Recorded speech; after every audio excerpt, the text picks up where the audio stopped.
empatia de uma forma prática, né, a pessoa pode fazer uma autoanálise. Eu acho que isso é bastante significativo, né? Até que ponto a experiência do outro me toca, provocando em mim desejo de transformação. E a gente pode fazer uma avaliação do grau de empatia que existe na nossa subjetividade.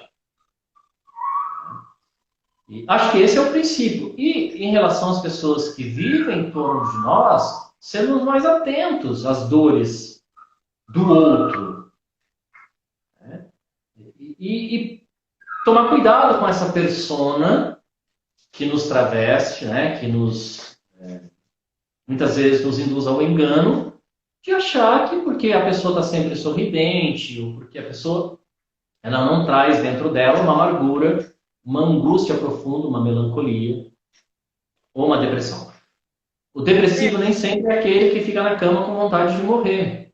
O sim, depressivo, ele consegue muitas vezes fazer uma análise das suas necessidades, levantar e trabalhar e ter convívio social. A questão é a amargura que ele sente no profundo do profundo e até que ponto isso tira, muitas vezes até completamente, o prazer de viver. Ele tem uma vida mecânica. Né?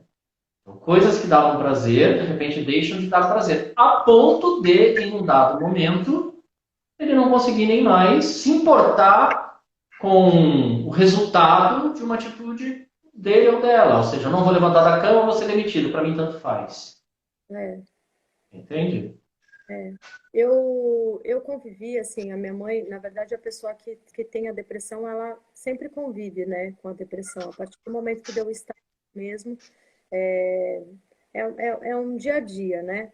É, como você mesmo disse, assim, às vezes as pessoas não conseguem perceber porque muitas vezes levanta, sai para trabalhar e tudo mais, mas o que ela sente mesmo dentro dela, ela não abre. Muitas vezes, principalmente a pessoa que é muito introspectiva, é que ela não abre mesmo. Mas eu convivi, né, com a minha mãe teve depressão, né? E ela tem, na realidade, depressão, então é uma coisa que é o tempo todo atenção, prestar atenção em algum detalhezinho, e é bem nisso assim, a depressão é uma coisa que o que eu já observei, pelo menos, né, em relação à minha mãe, que é tipo, se a gente não tomar cuidado, é um abismo que vai chamando o outro. Então, tipo, e não é frescura, pelo amor de Deus, gente, pelo amor de Deus, depressão não é frescura. Não trata, de repente, uma pessoa que tem depressão como uma pessoa que, tipo assim, ah, você... acho que é uma das piores coisas, né, um dos piores erros, assim, um dos erros mais fatais que as pessoas cometem quando elas convivem com uma pessoa que tem depressão, é falar assim, ai, mas você precisa se animar, ai, mas você precisa se arrumar, ai, mas você precisa não sei o quê. Quando a pessoa está nesse processo, ela não consegue enxergar dessa forma, ela não tem essa força que uma pessoa que tá bem, né, tem. Ela não tem essa mesma força. Ela precisa, na verdade, de tipo de ajuda mesmo, de respaldo e de ter uma mão amiga, né, de, sei lá, tentar auxiliar para que esse processo ele seja o mais brando possível. Quando a minha mãe teve a depressão, Edu, assim, só vou aproveitar, né, já que a gente está aqui fazendo essa live, né, e vai saber para quantas pessoas isso vai, de repente, impactar, né, positivamente para as pessoas que vão assistir, quantas pessoas assistirão. Mas, assim, quando a minha mãe entrou nesse processo de depressão, eu tinha 12 anos. Então, assim, eu era muito nova, né? E eu morava, nessa época, os meus irmãos, eles já tinham adultos, né? Já tinham a vida deles, meus irmãos trabalhavam e tudo mais, eles tinham as atividades deles. Então, eu passei muito tempo muito próxima da minha mãe, quando ela teve a depressão, né? Então, tipo, o tratamento, os medicamentos, tudo isso eu acompanhei muito de perto. E são vários momentos. Tem momentos que, de repente, a pessoa ela consegue se reerguer, e ela consegue sentar numa sala para assistir televisão com você, ela consegue interagir com você, ela parece que está tudo bem.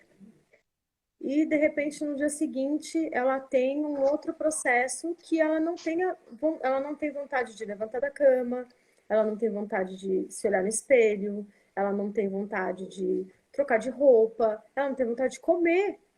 Eu me lembro que tinham momentos que me preocupava muito a minha mãe, porque ela não tinha vontade de se alimentar. E eu falava, mãe, a senhora precisa comer, come pelo menos um pouquinho. E ela não tinha o apetite. A coisa entra no fisiológico mesmo, né? Interfere no fisiológico da pessoa que ela não tinha fome, né? E não só ela, assim, mas como eu estou só trazendo aqui um exemplo do que eu vivi dentro da minha casa. Mas eu tenho amigos que tiveram, até a minha amiga Flávia que está compartilhando com a gente aqui na live, ela fez o comentário, e ela mesma tá aqui, ó, vou até ler para a gente que é bem bacana para reforçar. Ó. Eu tomava banho, escovava os dentes e os cabelos uma vez por dia, porque eu coloquei na minha cabeça que se eu não fizesse isso, eu ia ser internada. Não tinha ânimo para absolutamente mais nada. E aí ela falou que o que auxiliou foi o medicamento, a medicação adequada e a terapia, né, que foram essenciais para ela conseguir melhorar. Então, quer dizer, é só assim mesmo, né, do que de repente a pessoa consegue ter, ir retomando a vida, né, aos pouquinhos. Sandra, O Guto, eu... ó, às vezes a pessoa nem identifica que ela tem. Isso.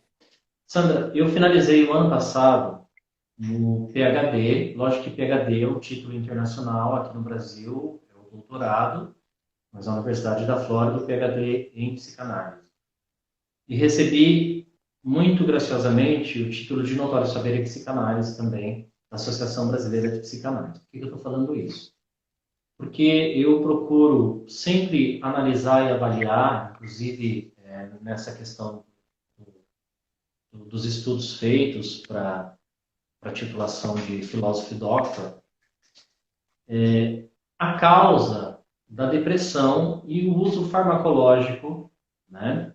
Então, assim, eu estou dizendo isso também para falar sobre o conhecimento que tenho e poder falar desse assunto numa live. Nós temos uma sociedade que também se baseia na rapidez para solucionar os problemas. Inclusive quando essas questões são existenciais. Né? Eu, particularmente, não sou muito a favor da medicalização imediata das pessoas que relatam a depressão. Mas é necessário que se medicalize em alguns momentos. Vamos entender por quê. Quando você vai analisar, né, uma pessoa com depressão, uma pessoa com síndrome do pânico, a síndrome do pânico é o medo de ter medo. Então, antes de existir algo que lhe cause medo, a pessoa tem medo de ter aquela sensação e ela entra em pânico e isso é paralisante. Existem relatos de pessoas que não se levantavam da cama porque tinham medo de morrer caso fossem atravessar a rua ou criavam situações, né, irreais, mas aquilo para ela é muito real, então é paralisante. Quem convive com alguém que tem síndrome do pânico tem que entender que esse é um dispositivo que atua na subjetividade e que de fato é paralisante. E a pior coisa que você pode falar para uma pessoa com depressão, com síndrome do pânico, é de que ela é preguiçosa, que ela está fazendo um corpo mole, que ela não quer sair daquilo, que ela não está fazendo nada para melhorar. Ela está insuportável o que ela sente em nível de pensamento, né, e de dores psicossomáticas. É mesmo. É de fato paralisante. E o que acontece? A análise ou tratamento com psicólogo ou com psicanalista ou com terapeuta holístico, cada um vai se encontrar da melhor forma. Leva tempo, porque você vai chegar na raiz da questão. A raiz dessa questão pode estar na infância, na adolescência, algo que se desconstruiu a partir dos desamores ao longo da vida e que criou alguns nós, entende? Que ficaram muito mal resolvidos, mas que latejam lá dentro. E que, em algum momento, despertem em você sentimento de abandono, de profunda tristeza, que em outras pessoas não. Entretanto, se condicionou muitas vezes, não são todos psiquiatras, e como eu disse, em alguns momentos é necessário que se faça isso. Né? Você faz uma análise, uma consulta com o psiquiatra, ele faz a anamnese, vê o seu histórico, e ele vai interferir fisiologicamente a partir de um dispositivo farmacológico, né, nas suas reações neuroquímicas e te provocar a sensação de prazer. Só que você não resolveu aquele problema que está lá dentro, interiorizado, por anos. Tanto que muitos psiquiatras falam, faça análise. Pode ser com psicanalista, com psicólogo, faça análise. Existem alguns psiquiatras que também são analistas. São psiquiatras e trabalham, né, numa linha comportamental cognitiva. Procura analisar como é que a pessoa reage a determinadas ações externas. Então, isso ele recomenda. Assim como psicólogos e psicanalistas indicam a ida ao psiquiatra quando você percebe que a pessoa analisada ela corre de fato risco de vida, né, de morte, assim, em função das suas ações. Ela já começa a tentar contra a própria vida. E aí é necessário uma intervenção medicamentosa, às vezes até de internação. Mas isso normalmente acontece porque as coisas, a sociedade ela cobra que tudo se resolva muito rapidamente. E existe a cobrança para que essa pessoa também se resolva rapidamente. Se houvesse tempo de fato, e se houvesse condições financeiras de uma pessoa que passa por depressão, fazer análise 3, 4 vezes por semana, talvez isso amenizaria a dor dela. Mas, entende? Não é também barato você fazer análise. O falar faz com que a pessoa repense muito sobre si mesmo. Sim. Libera muitas dores. É verdade. E é bem como você falou, né? O tratamento, a própria questão do medicamento também não é uma coisa que é muito barato. E quando ela vai procurar um profissional para buscar ajuda, não é barato também, né? Não. Um analista, um psicólogo, um psiquiatra, não é um tratamento que é muito barato. A gente sabe, sim, que existem os auxílios que as universidades, de repente, prestam para os alunos que estão no último ano da universidade, que também precisam, de repente, né, dessa parte clínica, né, de atendimento e tudo mais, a gente sabe, e ainda bem que a gente aqui tem esse tipo de recurso para conseguir ajudar algumas pessoas que não tenham condições de, né? Mas também é uma situação que, assim, tendo em vista tudo que acontece na nossa sociedade, tudo que você expôs, Edu, tudo que você falou até o momento, né? Dessas questões das construções das pessoas e tudo mais, a gente vê que tudo isso é um excesso. Edu, Oi. meu amigo Guru, Gustavo, Cauã, me lembrou de um detalhe que eu acho que é isso que deve estar dificultando para a gente. Nós estamos com Mercúrio retrógrado aí. Uhum. Eu acho que isso vai Muda toda a nossa energia, as relações sociais. Inclusive, existem várias recomendações, assim, astrológicas, holísticas, para as pessoas, coisas que elas não devem falar, fazer ou devem. Mas Né? vamos lá, vamos continuar, vamos perseverar. Como eu estava dizendo aqui, né? Tudo que você trouxe para a gente, né, de conteúdo em relação a essa questão da construção das pessoas e de tudo mais, né? De todas essas cobranças excessivas, né? Recentemente até conversei com um amigo falando assim, né? A gente já nasce sendo cobrado, né? Tipo, de ser o bebê mais bonito, né? E depois, conforme a gente da maternidade, ai, o meu bebê não é mais bonito da maternidade, não é mais lindo aqui deitado. Então já começa ali o negócio, a pecado já começa a sinistrar ali. Aonde que você nasceu? Que maternidade você nasceu? Que cidade você nasceu? Sempre tem, né, um comparativo. E isso vai, conforme a gente vai crescendo, né, tirando esse exemplo aí radical de quando a gente é bebezinho, mas conforme a gente vai crescendo, vão vindo todas essas cargas realmente sobre nós, né? E aí é que vai desencadeando, a gente vai vendo que aí o excesso de informação, a informação rápida, a questão de tudo hoje em dia ser tão instantâneo, volúvel, né? Volátil, tudo passa tão rápido, vem numa intensidade, vai embora, né? E de repente a pessoa fica a fama, né? De repente a gente vê umas pessoas ficando famosas aí, tipo um furacão, né? Nossa, surge, pá! E aí daqui a pouco você fala, onde que tá fulano mesmo? E o que que tá fazendo? Como tá vivendo, né? E aí esse excesso de cobrança e essa questão até das próprias redes sociais, das mídias sociais, né, que a gente tem, de tipo, sempre tem que parecer que tá bem, né? Tá lindo na foto, tá super maquiado, filtro que é colocado para de repente estar com uma aparência melhor para as pessoas, sempre sorrindo ou sempre mostrando que está assim bem sucedido, né? Porque existe muita fantasia, né, ao redor disso. E aí a pessoa ela vai de repente se privando até dos momentos dela de autoconhecimento, das reações que ela tem, né, enquanto ser humano. Por exemplo, hoje eu conversando com uma pessoa, eu falei assim, que eu li um negócio que eu achei um conteúdo muito bacana. A felicidade, ela não é 100%, ela não é em todos os momentos. A gente passa, né, pelas nuances de sentir-se feliz, sentir-se triste, de repente estar num momento que quer ficar mais sozinho, num momento que quer estar com todo mundo. Isso é importante para a gente também e tirar um pouco dessa cobrança de tipo, eu tenho que estar bem o tempo todo, eu tenho que estar, sabe, feliz o tempo todo, eu tenho que agradar a todos o tempo todo, né? E vai deixando de agradar, de se agradar, de fazer o que é bom para si também, né?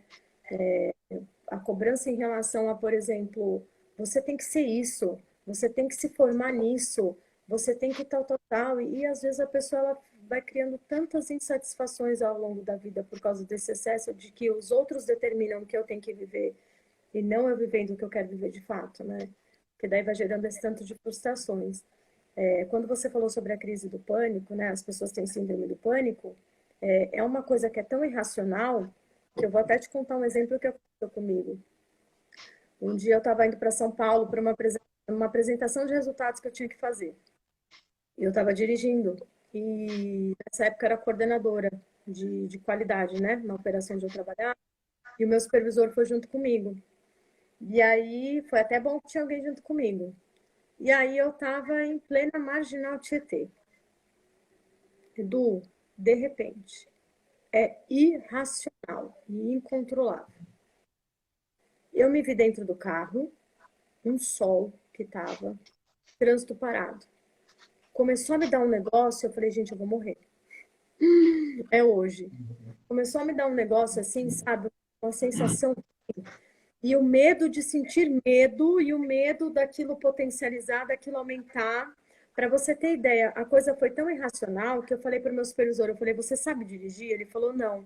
Eu falei, não, isso não é possível, você não sabe engatar a primeira num carro?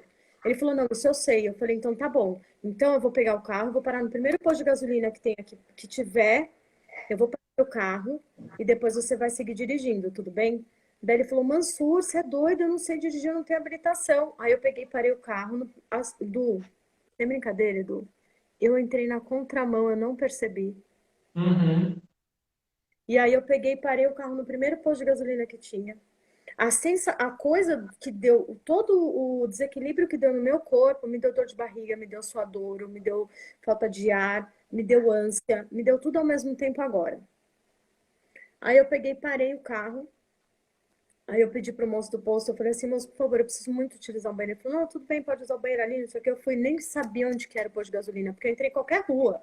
Eu queria sair daquele negócio parado. Eu entrei,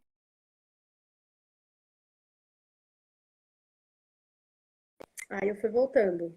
Aí eu fui voltando a respirar, eu fui caindo minha ficha, eu falei, meu Deus, o menino tá indo comigo para uma apresentação de resultados, olha o estado que eu fiquei. Eu falei, Ui.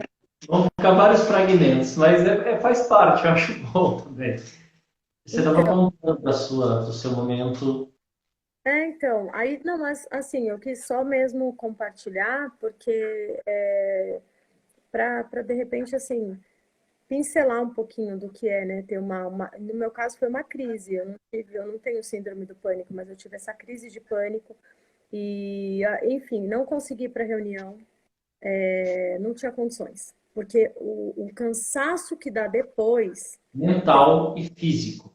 você fica moído, sem condições, imagina, não tinha condições de eu ir para essa apresentação no estado que eu estava. né? Eu fiquei só o pó, né? Falando bem o popular, assim. Então eu voltei para Mogi e na hora que eu voltei para Mogi, eu ainda passei num hospital porque eu fiquei muito preocupada com as sensações físicas que eu tive, né? Taquicardia, aquela dor, aquela falta de ar. Eu falei, meu, será que é só da minha cabeça ou será que realmente eu tô com algum mal-estar, alguma coisa? Aí eu cheguei a passar no, eu passei em uma clínica no caminho, até esse meu supervisor estava junto comigo, ele ficou bem preocupado. Eu vim dirigindo, voltei dirigindo, mas porque eu senti que eu estava em condições de. Eu falei, não, foi só um momento. E não sei qual foi o gatilho, mas eu tive isso, sabe? E aí eu passei no médico, e aí, na real, assim, a médica falou, não, você não tem nada, seu coração tá tudo bem, você tá bem. Ela falou, ó, a única coisa que ela me prescreveu, na realidade, ela falou, toma um fitoterápico para, de repente, assim, pode ser muito estresse do seu trabalho, você tá com estafa, e aí, e realmente eu tava num momento bem complicado da operação, a empresa estava entrando em processo de falência, enfim, teve um problema com o produto, então, tudo isso estava realmente sobrecarregando, né? E fora todo o nível de exigência que a gente tem com o trabalho que a gente realiza. Eu sou uma pessoa que em trabalho, assim, total, né? Comprometida. Então, tudo isso, né? Fez com que eu tivesse.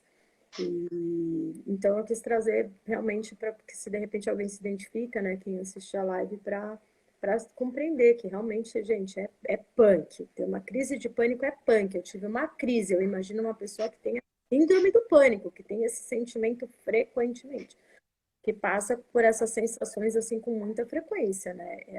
É um cansaço. Ó, o cansaço que me deu, Edu, eu cheguei em casa, eu fui deitar e fui dormir, porque me cansou mesmo fisicamente. É porque existe liberação de alguns hormônios que são muito fatigantes, né? E que vão provocar, às vezes, até dor muscular na pessoa que passa por esse processo. Sim, Então, isso é muito comum. E nós estávamos falando também sobre a questão da medicalização. É importante também lembrar, né, que nem todos os medicamentos eles são acessíveis à população. Então, você sim. tem aí desde os mais simples, né, fluoxetina, sertralina, bromelatina, vortoxetina, tem menos efeito colateral, mas é caro. Então, a população, ela acaba muitas vezes, a partir da interação medicamentosa, passando por um processo farmaco, mas de uma química mais simples que tem efeito colateral também. É, Então, por isso que eu penso, seria necessário mudar a estrutura, na verdade, para que as pessoas tivessem tempo. Uma questão também que é importante, você trouxe muito bem, né? Você teve um ataque de pânico. Na verdade, foi desencadeado por uma crise de ansiedade, uhum, por tudo que você descreveu. Né? uhum, Então, teve um começo, e aí começa, muitas vezes por um ligamento da mão, suor excessivo, você começa a perder o controle de si, você não sabe mais onde está, você perde o senso de orientação, o coração acelera, e você de fato se desorienta e fica com medo. O que está acontecendo comigo? E você desencadeia o pânico. Você descreveu muito bem isso é importante. A pessoa que tem a síndrome do pânico, ela tem esse mesmo ataque por coisas muito simples. Né? E o que diferencia o ataque de pânico, ou uma crise de ansiedade, ou do ansioso, né? E da pessoa que tem síndrome do pânico? Existe um motivo ou não? Lógico, tudo tem um motivo. Né? Existe a força propulsora da conduta. Alguma coisa vai desencadear isso na pessoa, ainda que seja algo fisiológico, né? Ainda que seja um mecanismo neurocerebral que não está bem adequado ali. Né? Então, tudo tem um motivo. Mas o que eu digo quando você tem um motivo que estabelecido pela relação social e aquela preocupação vinha se acumulando dentro de você, existe esse disparo, que é quando o seu corpo diz, ufa, não aguento mais, cheguei no meu limite do estresse. E você vai apresentar essas manifestações. Né? A pessoa que tem síndrome do pânico, ou a pessoa com depressão, ela vai trazendo isso dentro dela por anos, por anos, por anos, e aquele sentimento, né, de não desejo, aquele desprazer com coisas que lhe davam prazer. Então, perceba, não existe uma causa imediata, é isso que eu quero dizer, porque sempre tem uma causa, por isso que eu tenho cautela para falar isso, e ela vai tendo esse sentimento. Não existe uma preocupação imediata. Né? O emprego que você está não te coloca em risco, você é uma pessoa aparentemente bem apresentável a partir dos padrões sociais, e de repente, né, você se acha uma pessoa feia, e se olha no espelho e o reflexo que você vê não te agrada por algum motivo, e aí a gente tem que começar a se preocupar. Né? Porque o que está provocando isso em você? Uma baixa autoestima, medo excessivo, não desejar mais as coisas, não sentir prazer naquilo que faz. Ah, alguém da família muito próximo que eu amava faleceu. Então vamos ter cautela, né? Haverá um tempo para sentir essa dor, você vai respeitar o seu tempo, mas existe um motivo. Finalizei um relacionamento, né? Existe um motivo que levou o seu sentimento, né, a um processo aí bastante doloroso. Perdi o emprego, o que eu faço da vida agora? Existe um motivo. Né? Quando não há, aparentemente, a gente tem que buscar isso no profundo do profundo. Sim. Aí já demanda um outro tipo de atenção e de tratamento, né, Edu? Isso, Olha, isso. e eu vou te falar uma coisa. A gente vai fazer uma outra live para falar especificamente disso. A gente vai Tá fazer uma ótimo. mais, porque eu vi várias pessoas aqui que comentaram que se identificaram muito com essa questão do pânico, né? E a gente vê que, assim, ainda mais com essa questão do isolamento social, do distanciamento social, né? Da gente não poder ter contato, assim, muito contato entre as pessoas, né? Essa falta, né, desse carinho que às vezes eu fico imaginando a pessoa que é muito sinestésica como deve estar sendo tipo uma tortura para ela não poder ter contato com os outros e não poder abraçar, não poder sentir, né? Então, e a gente já viu, né, o tanto de consequência que já está tendo em relação ao psicológico das pessoas, em relação a esse Sandra, aumento do você me pânico. permite publicamente fazer agradecimento a duas pessoas? Lógico, com certeza. Porque nós estamos falando de empatia. E tem duas pessoas, o Gustavo, no meu momento de dor, ele foi muito solícito, muito carinhoso. Muito obrigado, Gustavo. Também quero agradecer ao casal Antonini, os senhores Antonines, que no momento em que ainda meu esposo estava no hospital e eles tiveram contato com o que estava acontecendo e ele entrou em contato comigo, bastante preocupado, e me perguntou o que eu posso fazer por vocês. Então, eu queria muito agradecer essas duas pessoas, porque assim, a gente percebe, né? Esse é o sentimento de humanidade. Muitas vezes a gente entender a dor do outro sem passar por ela, mas oferecer aquilo que a gente pode e como pode naquele momento, e muitas vezes ouvir o outro sem nenhum julgamento. Então eu quero agradecer essas duas pessoas porque eu acho que assim, a gratidão também é um exercício que as pessoas têm esquecido na sociedade, né? E eu digo isso sempre para as minhas orientandas também, sabe? Ah, professor, eu defendi, posso publicar o livro? Vamos ver o caminho. E a pessoa consegue, aí pergunta para mim, eu falo assim, agradeça sempre infinitamente. Nunca deixe de agradecer, nunca é demais agradecer. E também agradeço você pela oportunidade, porque isso me fez muito bem, tenho certeza disso. Imagina, eu que te agradeço e já vai se preparando aí, né, com conteúdo, que a gente vai fazer um outro encontro para falar mais especificamente sobre as questões da síndrome do pânico e de outras questões aí, sabe, Edu? Acho que a gente tem bastante conteúdo para poder compartilhar com as pessoas. Eu te agradeço demais por você ter aceito o convite. Eu sei que você está passando aí pela sua fase, né, por esse momento. Eu fiquei muito, muito, muito, muito feliz quando eu falei com você. Você falou, não, vamos fazer sim e tudo mais. Porque eu falei, poxa, tem tudo a ver. Até com a própria campanha que eu e o senhor Antonini e mais outros amigos, que são o Caio, o Jonas e a Camilinha, a gente está idealizando uma campanha aqui em Mogi das Cruzes, muito voltada para a questão de alimentos, né, arrecadação de alimentos. Então, vou até aproveitar aqui o momento. Quem quiser doar o seu alimento pode levar nos restaurantes do senhor Antonini, são duas unidades, tem no centro, na Rua São João e na Rua Engenheiro Mota, eu sempre esqueço. Eu sei que é no final da Avenida dos Bancos lá, mas pesquisa que tem até um post que eu fiz. Pode levar sua doação de alimento. A nossa intenção é começar pequeno com 100 famílias, mas quem sabe a gente consegue superar, né? E eu falei, putz, meu, a gente falando sobre empatia e tem essa campanha rolando, sabe? Toda a situação que está acontecendo no mundo e no Brasil e onde a gente mora, né? E entre a nossa sociedade. E, nossa, eu sou muito grata mesmo por você ter aceito, mas já vai se preparando porque vai rolar mais convite. Eu acho que, assim, para esse momento é essencial a gente trazer esses temas para a gente falar aqui nas redes, porque eu acredito que tem bastante pessoa que precisa realmente ouvir. Muito obrigada mesmo, viu, Edu?